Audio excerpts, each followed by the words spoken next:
Hi friends, welcome to tunes of life. അപ്പോൾ ഓണമൊക്കെ എല്ലാവരും സന്തോഷമായി ആഘോഷിച്ചു എന്ന് തന്നെ വിശ്വസിക്കുന്നു. അപ്പോൾ ഞാൻ ഇന്ന് വന്നത് ഒരു പ്രധാനപ്പെട്ട വ്ളോഗ് ചെയ്യണമെന്ന് വിചാരിച്ചിട്ട് ചെയ്യാൻ കഴിഞ്ഞില്ല. സെപ്റ്റംബർ 5 എന്ന് പറയുന്നത് ടീച്ചേഴ്സ് ഡേ ആയിരുന്നു.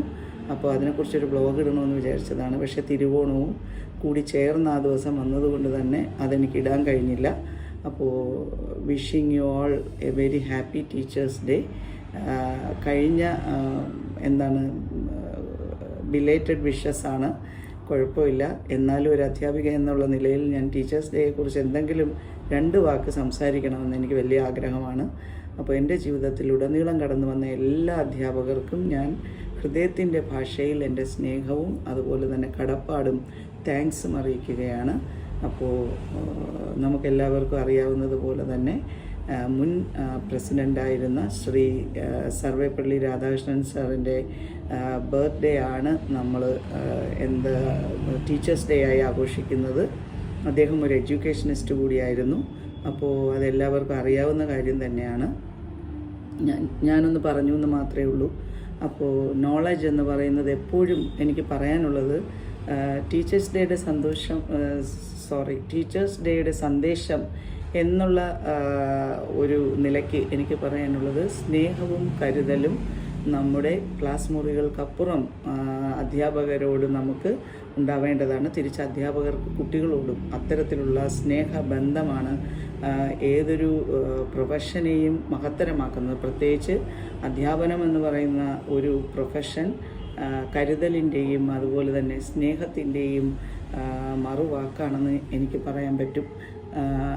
എൻ്റെ ജീവിതത്തിൽ എനിക്ക് നേടാൻ കഴിഞ്ഞു എന്ന് ഞാൻ വിശ്വസിക്കുന്ന കുറച്ചെങ്കിലും വിദ്യാഭ്യാസം, അതിന് ഞാൻ ഭഗവാനോടും അതെനിക്ക് നൽകാൻ സഹായിച്ച എൻ്റെ പാരൻസിനോടും അതുപോലെ തന്നെ എനിക്ക് ഇതുവരെ എന്നെ എത്തിക്കാൻ സഹായിച്ച ഗുരുനാഥന്മാർക്കും വീണ്ടും വീണ്ടും സ്നേഹത്തിൻ്റെ ഭാഷയിലും മനസ്സിൻ്റെ ഭാഷയിലും ഒക്കെ നന്ദി അറിയിക്കുകയാണ്.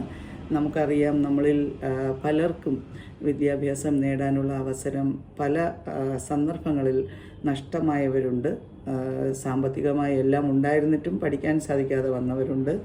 അതല്ലാതെ തന്നെ പിന്നെ കുറച്ച് പേർക്ക് സാമ്പത്തികത്തിൻ്റെ ബുദ്ധിമുട്ട് കൊണ്ട് പഠിക്കാൻ കഴിയാത്തവരുണ്ട്. ചിലർക്ക് ഹെൽത്ത് വൈസ് ഇഷ്യൂസ് ഉള്ളതുകൊണ്ട് പഠിക്കാൻ കഴിയാത്തവരുണ്ട്. അപ്പോൾ ഏത് നിലയ്ക്കായാലും നമുക്ക് വിദ്യാഭ്യാസം നേടാൻ കഴിഞ്ഞുവെങ്കിൽ അത് ഒരു വലിയ അനുഗ്രഹം തന്നെയാണ്.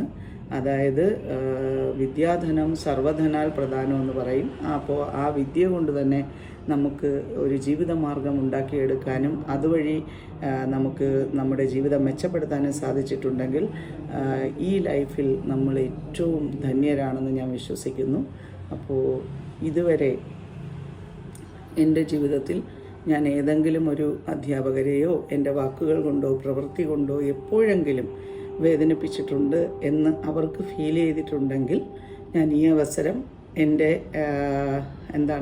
സോറി പറയാൻ ആഗ്രഹിക്കുന്നു. നമുക്കറിയില്ലല്ലോ നമ്മൾ ആരെങ്കിലും വാക്കുകൾ കൊണ്ടെങ്കിലും വേദനിപ്പിച്ചിട്ടുണ്ടോ എന്നുള്ളത് നമുക്കറിയില്ല. നമ്മൾ വിശ്വസിക്കുന്നു ചെയ്തിട്ടില്ല എന്ന്. പക്ഷേ നമ്മുടെ ഏതെങ്കിലും ഒരു ചെറിയ പ്രവൃത്തി മറ്റൊരാളെ വേദനിപ്പിച്ചിട്ടുണ്ടോ എന്ന് നമുക്കറിയില്ല. അപ്പോൾ നമ്മൾ അങ്ങനെ ഒരാളോട് സോറി പറയുന്നത് ഏറ്റവും നല്ലൊരു കാര്യമാണ് എന്ന് എന്നെ പഠിപ്പിച്ചത് എൻ്റെ സ്കൂൾ ലൈഫാണ്. അപ്പോൾ എൻ്റെ സ്കൂളെന്ന് പറയുന്നത് ഇതിന് മുമ്പ് തന്നെ ഞാൻ പറഞ്ഞിട്ടുണ്ട്, ലൂർദ് മൗണ്ട് സ്കൂൾ വട്ടപ്പാറ ട്രിവാൻഡ്രമാണ്. അവിടുത്തെ പ്രിൻസിപ്പൽ, ഞാൻ പഠിക്കുന്ന സമയത്ത് ആ സ്കൂളിൻ്റെ പ്രിൻസിപ്പൽ ബ്രദർ ജൈൽസ് ആയിരുന്നു. അദ്ദേഹം അത്രയേറെ മഹാനായ ഒരു വ്യക്തിയാണ്. ഡിസിപ്ലിൻ്റെ കാര്യത്തിൽ ആ പ്രിൻസിപ്പലിനെ കഴിഞ്ഞ് മറ്റാരെയും ഞാൻ എൻ്റെ ജീവിതത്തിൽ കണ്ടിട്ടില്ല. അത്രയേറെ കുട്ടികളിൽ ഡിസിപ്ലിൻ വേണമെന്ന് ആഗ്രഹിച്ചിരുന്ന ഒരു വ്യക്തിയാണ് അദ്ദേഹം.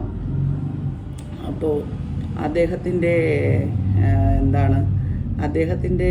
ആ ഒരു അദ്ദേഹം വർക്ക് ചെയ്തിരുന്ന ആ സമയത്ത് പ്രിൻസിപ്പളായി അവിടെ സേവനമനുഷ്ഠിച്ച ആ കാലഘട്ടത്തിൽ തന്നെ പഠിക്കാൻ കഴിഞ്ഞതാണ് എൻ്റെ ജീവിതത്തിലെ ഏറ്റവും വലിയ മുതൽക്കൂട്ടാണെന്ന് ഞാൻ വിശ്വസിക്കുന്നു. അദ്ദേഹത്തിനെ പോലൊരു പ്രിൻസിപ്പളിനെ പിന്നെ വേറെ എവിടെയും ഞാൻ കണ്ടിട്ടില്ല എന്ന് തന്നെ പറയണം. ഡിസിപ്ലിൻ്റെ കാര്യത്തിൽ അത്രയേറെ കർശനമായിരുന്നു. പഠിത്ത കാര്യത്തിലായാലും കലാപരമായ കാര്യങ്ങളിലായാലും അദ്ദേഹം എപ്പോഴും മുൻകൈ എടുക്കാറുണ്ടായിരുന്നു. ഇന്നും അദ്ദേഹത്തിനെ ഞാൻ ഓർക്കുന്നു. എൻ്റെ ലൂർദ് മോൻ സ്കൂളിലെ എന്നെ പഠിപ്പിച്ച എല്ലാ അധ്യാപകരെയും ഈ നിമിഷത്തിൽ ഞാൻ ഓർക്കുകയാണ്. പിന്നീട് അങ്ങോട്ട് കോളേജിലും ഒക്കെ എനിക്ക് പഠിക്കാൻ സാധിച്ച ഓരോ സ്കൂളിലെ അധ്യാപകരെയും ഞാൻ ഈ സമയം ഓർമ്മിക്കുന്നു. എൻ്റെ കൂടെ വർക്ക് ചെയ്ത ഓരോ സഹപ്രവർത്തകരെയും, പല സ്കൂളുകളിൽ വർക്ക് ചെയ്തപ്പോൾ അവിടെ ഉണ്ടായിരുന്ന എല്ലാ സഹപ്രവർത്തകരോടും എൻ്റെ മനസ്സിലെ സ്നേഹവും കരുതലും കടപ്പാടും അറിയിക്കുകയാണ്. അപ്പോൾ എപ്പോഴും ഒരു കുട്ടികൾക്കായുള്ള ഒരു കരുതൽ ഒരു ടീച്ചറിൻ്റെ മനസ്സിൽ ഉണ്ടാവേണ്ട ഒരു ബേസിക് ക്വാളിറ്റിയാണ്. അത് ഉണ്ടെങ്കിൽ മാത്രമാണ് നമുക്ക് ബാക്കി കുട്ടികളെ പഠിപ്പിക്കുന്നതും കാര്യങ്ങളും ഒക്കെ എളുപ്പമാവുക. അതല്ലാതെ നമ്മൾ വെറും ഇതൊരു പ്രൊഫഷനാണ്, ഇതെൻ്റെ ജോലിയാണ് എന്ന് മാത്രം കരുതി ചെയ്യേണ്ട ഒരു ജോലിയല്ല അധ്യാപനം എന്നാണ് എനിക്ക് പറയാനുള്ളത്. അപ്പോൾ എൻ്റെ മനസ്സിൽ ഞാൻ എവിടെ ഒരു സ്കൂളിൽ വർക്ക് ചെയ്താലും എൻ്റെ 100% എഫേർട്സും അതിലിടാനായി ഞാൻ പരിശ്രമിച്ചിട്ടുണ്ട്. അപ്പോഴും നമ്മുടെ നാൾ വഴികളിൽ, അധ്യാപനത്തിൻ്റെ നാൾ വഴികളിൽ എവിടെയെങ്കിലും ആരെയെങ്കിലും ചെറിയ രീതിയിലെങ്കിലും എൻ്റെ വാക്കോ പ്രവൃത്തിയോ ഹേർട്ട് ചെയ്തിട്ടുണ്ടെങ്കിൽ ഞാനിപ്പോൾ ഈ അവസരം സോറി പറയാൻ കൂടി ഉപയോഗിക്കുകയാണ്. അതായത്